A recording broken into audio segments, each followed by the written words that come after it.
would be a abesina kwade na nso emu ode pa na yedi bi atwa na ase anope na de so no bedwam so kase me mo akwa ba me da se wo hwe Adom TV nsem no de obetie bi ene se BC adesuafo no beye empem ahansia na ye chie no waye krado yankopɔ ya Adom adwada wo mo ebetre won enso resanso na chendere hene ene wa hye BC adesuafo won mpotem bo se de obetre obetwa yie pa best candidate na motorbike efidie tetafo ibodi bi ebeche no new adubi asenso MPP opanyina wono ena wo yetitire ne ewo hono mono ene ye wode market ho bo no be 8,000 Ghana cedis acheche ama adesuafo ekotro BC ensohwe na ma Cecilia da panso wo mo awia no sika no ya mpanifo hwehwe mu abeto bia se nipa mienu nso waside kwadu abowon we ni nsa wahodo bi na megyina hade ma wo se bedwam so kase wo hia me ayafra me anoche wa ba ajwase wa fe semrenche mono mede twaso amount ebibrem atoye adwumaku aya pause wo mo nanhwe ngumasua honsem so West Africa Examination Council no WAEC wo mo echemu a BC ya desuafo no makomako empema hansia ahanso ni dunai 600,714 ena aya hoboa ebra so se Yankopɔ ya Adom adwada BC so hwe na wo mba kotena se na watwe BC yo 600,714 candidates are mutual BC afi. BC is from 7th August to 11th August. Wasn't there said that more the questions be at to just say if you work now sa questions no to me esua adia fa ho a obetimi atwonso na pass ni yie ene ye ka se ye hye obi abose ye de saa nyomo no betudwa afenso ye ma obia ejuma so mfa saa questions no ntudwa wae konso enya saa de no de ne se mamo syllabus ba say bia ma specific topics a wokosua na wo de abetwe exams no de nya de a ye bisa enwachi enana mateki sanka wo senior legal officer ewo WAEC ekyerɛkyerɛ ensama wodo a ebedru wanim ewo afimpinu ne aduonu mienu enso hwe a wo mo twere yenim ene de wo mo atimi aye afa ho. We've got ruling in 4 cases and 8 persons were convicted. There are 3 cases that is still pending in court involving 14 persons. 1 case was reported to GES.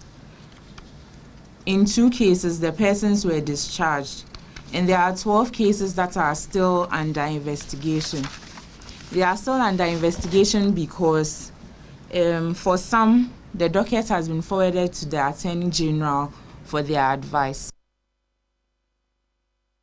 Eguswa ewo BC adesuafo no wono enso hwe beba so no emuna chenere hene wono koya no ya nkobia hene ewo begema se na nanu matra nkonwa entem sanso na ne dini na na okoje wone assembly member ya owo chindere ena afempanifo ahodo bi a wo mo Free Ghana Education Service ye wo potem ho no ekobo anan kosra ye wo mo okotro BC nsohwe no ahodo ebi na we no omokwa aban school musa kwa nkwankro schools ahodo me ho no na na eri tudwa se ne potem ho no na desuafo okotro BC nsohwe no do obedi nkan pa ya ne max bekosro no ene afidie tetafo ebi moto no obeto bi na odi achesa woni kuro se be ya ebehye ni nkura mana koso asua de na ne dachen akoye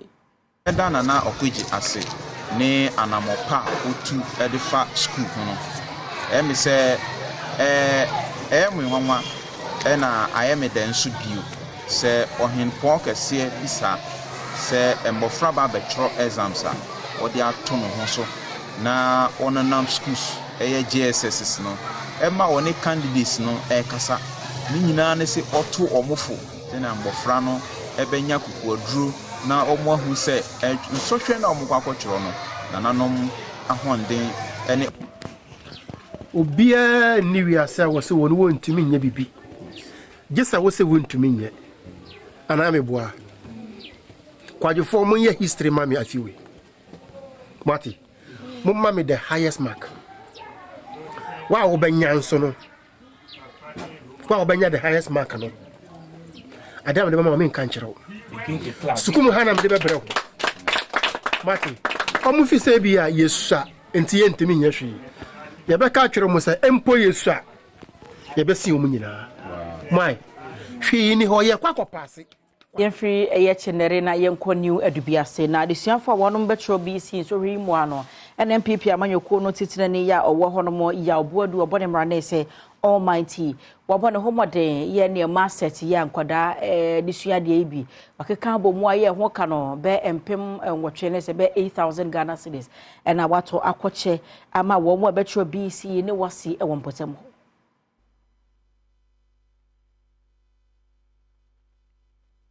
Badwam kase amaniboni Isaac no menyo enne ni wadubiase NPP amanyoko ni titreni ya oboadu etwetwe nkomo en wadi tu dwase de enti ehye ni nkran se ode adesua ho akade bekwa komma adesuafo ene se ebra wo mkwa akwetwere so hwi eya na wo mu hia saa ne mai pa senti wode boa wo mu a emrofra no so ho behen ha wo mu okade to aso se adesua ni bia obebo ne homode won social ni mu no no wayi single number no obema ne Ghana cedi empimienu se be ye obetime dia boaboa no ho akọ ento aso suku akora bi wo no ma obetime aba betena examination ho o pene kura no nkura bi obi ba no nkura rula ndi se wonya twos of ayini dia oba exams no se wonya de kura de se o number line or line ade no obetime align ama bibia ye kama enwachi District Director of Education Ebenezer Kofi Asare echere se na ni so se otitire ni ababaye wo mo saado yi adesuafo bi a onsaka sa mathematical seti enso ene Adom kase etwetwe enkomo ye dana se pa wo de waye no sanse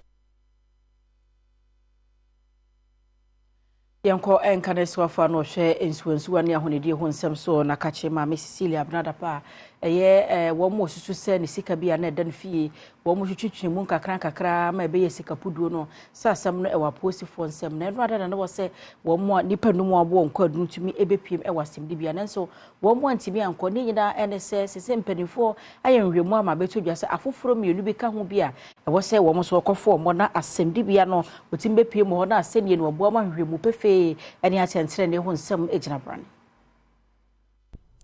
enipa no mu a Chronoboy so ewo swafo akane no hwe sanitation and water resources so Cecilia Dapa efie a osusu se wonom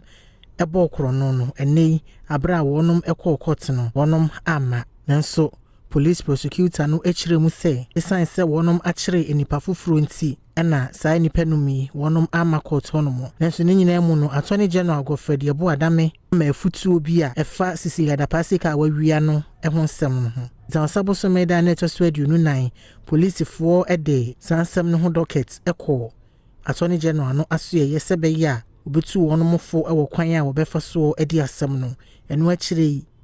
ena wode sansemi ebetu dwa charge sheet no so no wo kire mu se patients botwa wanya mfie du wohwe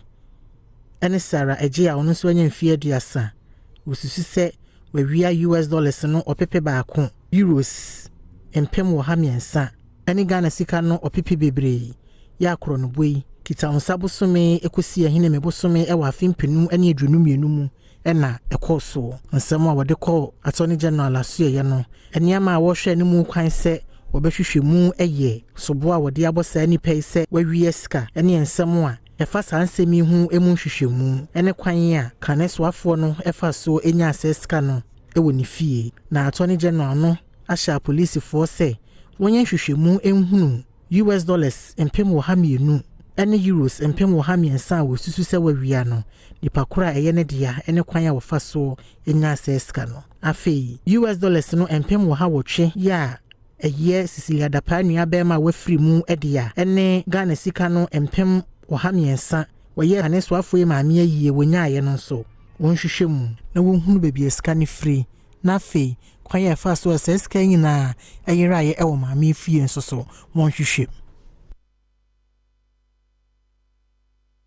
yen free mama Cecilia Dapa nsem no so na yen konsem foforo mu ekwa kopiem watifi mantem no emu saredugu mensenu emu na okohono mu a technical institute baako ewo hono mu enkare no ofrede se tipole na administration block ya wuwura mu a principal ne deputy officers ewo hono mu afrika no library ehemu bi senior house master office mu bi ejahurewura ba ne hombere so amadan ya hye japade ahodo enaseye. We are here this morning to sympathize with the administration of this institute, that's Thermal Technical Institute. Yesterday, they got the entire building razed down by a fire. So, as students' associations on campus, we thought it very wise that we should come and then sympathize with them and see to ourselves what has really happened. The information that we gathered from the authorities here is that yesterday in the night, they had a fire outbreak, and actually, for now, they can't tell what might spark the fire or what the cause of the fire. Okare to aso say atwetwefo etete veranda so yasese eho na wo mo eje wa home senti ene animu ya eho so timi eye bibi efa ho. Their laptops, their fridge, their air conditions, table and chairs, their books, everything has been burnt. Everything has been burnt. They were not able to salvage anything because it happened last night. And because of that, there was nobody to open offices for them to remove items or whatever was inside. So their properties are gone. Their condition now is miserable. They don't have office currently as we speak. They are currently using classrooms as their temporary place for their daily work. So on behalf of management of the institute and the university in general, we are appealing to individuals, philanthropists outside, NGOs, government, the Ministry of Education. Actually, what has happened here is serious. So we are standing on behalf of school management to appeal to whoever can support. Yanko akwambone ho ensem eso manfo bia wonom eti doyum kodia be agomeda asebi ene bronu ahodo bembe no wo mu ate wo ho agumonten so aye yekire na yekire ni mu no na ne wo mu esi akwan ahodo bi efrepo ye mantem eba shae osu document ni mu nkrakropo mu asei na adom kase ene blonya tomanche ya wo doyum nene anoba sasraku ya wotoso mieno twetwe nkomo no chese wo mu aye yekire brebra so se wo mu de krata akoma ba na mu sini friend of kire o hawo akwan bone ye won potem hono no edema wo no. Last year press briefing no no brel because na press briefing and na dey ye won ani breso nti ne asisi kwan no se ne be ya on be hu se ye demonstrate ye ntena duase in demonstrate ekuro no wo yen nti ekuro no mu ne be gina a demonstrate na yesi kwan na free ayikuma ebesi akọ join akosombo highway no afa so kwan ya free agomeda ebesi abekotema yesi eno so na ye kromu kwan na afi doimu doimu junction eno so yesi de ye nyina no ye fi ha ye twen agomedafo agomeda emebunu no beba bekan kode abefo ho kode abefo nso beba bekan ye ho wo ha ne ye nyina ya machi afa asabi ye free asabi a ye kwa yikuma ye free ayikuma ye ne omu nyina ye kododo wa ne ye de petition akoma DC wo no wasan edi tudwa se woba mantem ho a abo ahodo a womo epaipai ewo ho no eno a ana womo edi abo aye project ahodo ewo tema habo tema akosombo highway ya ha oni se ya kwan ya bre ya ma ya to ni ama ko backroom abeton ya gbadifuo ya to ni ama se obe faka ji so ko krofofro so anse na kwa faka wa unya kawa ka ni se kwan ni nye nti ya pese ya kwan no omunya ma ya pese ya kwan we ya kwan ni abre ya wa manki tuwa ya be ma wa aduane ya nyinse ya ko hospital na ya fru na se kwan ni nyo ya kwan ni nye ya fru na ko gba ya nyaka iki ya kwan wa nya ya votu ya lole kwan ya so ame ya ma ya anu na ehia ya wokuram ha ya lole kwan ya secondary school ya ndihwi wokuram ha ya pelole kwan no ame ya ma ya aha ya bra Every one of my members enko kumasi enkra ntempo no eso na enkawanda number 1 eye kroba ko ye hye kwan mu na wo mo nso ani abrepa won ha oyina se potholes akase ye deda kuro ni mu na no so ye kwantempo nti no ama potem ho no ankasa no na nsantem bia no ka enam pothole yi so nya kwanhia ma nipa dodo no a ene efi ba foforo bi nso ene edidam to srempadinfo se sa amena no abededa kwan ni mu no mehwe emetuatua no Wɔmanfo a wɔmwɔ Nkwawanda number 1 ɛwɔ Kwewu West Empatem ɛde abeto dwa sɛ ɛkwan yɛ free enyinam ɛde kɔ Nkɔkɔ ɛne ne mpatem a wɔde kɔ Kumasi no saa ɛkwan no ɛso atutu ama hyɛn a ɛfa hɔ no ɛyɛ na ɛtaa enya akwanhyia wɔn ɛnam saa nsɛm yi nso ɛde adesɛdeɛ ɛto ɔsoafoɔ a ɔno ɛna hwɛ roads and highways kwasi amoako ata anim so onye bibi ɛmfa ho mɔ Hana mapatem a meton ade by sene no rekwan no emu atutu ne sene adriver for ne be san photos ni ti omu so mo bom a ebenya accident nti no omo edoje se omo ba enya agro akase ka ne ba bubu apatanani ti ebi okreti mi sori fra apatan edwane eye hu pa se cars ne ba ekwan ni ti omo doje traffic na omo asi we quota we na akasa so ba bi nipa nam no titru kra ne school fo na free ha ko 96 no omo ba na car ne ba che so omo microson kwala ne ba na ya se no anse teso matiesi wadi nkulani mo mutowura maka ne mo mukwan yesre na nado se na daroma omo meboa e no meye kwan ne yema ne kwan ne de yesuro pa 3 days bia ne akonwura nwuram amanfo tae papai chese tumi ya to fa wa pa ne be pa nkwara ya bom ti yesrom me mai ko ba na wo meduru ya na me yem hyehye wom ndi wom akwa na artificial e ma ka na odu a do afa pavement ne so ene no kura atwa mu na yenkwala yi nam kwan so anopa ni anwumle yes, that man say, "I'm better quan when your man just abuse one answer, no, like a room." Son, yes, that man, no better quan. And we're quaning yet, or may your Maya. Sa quantity, ya papa,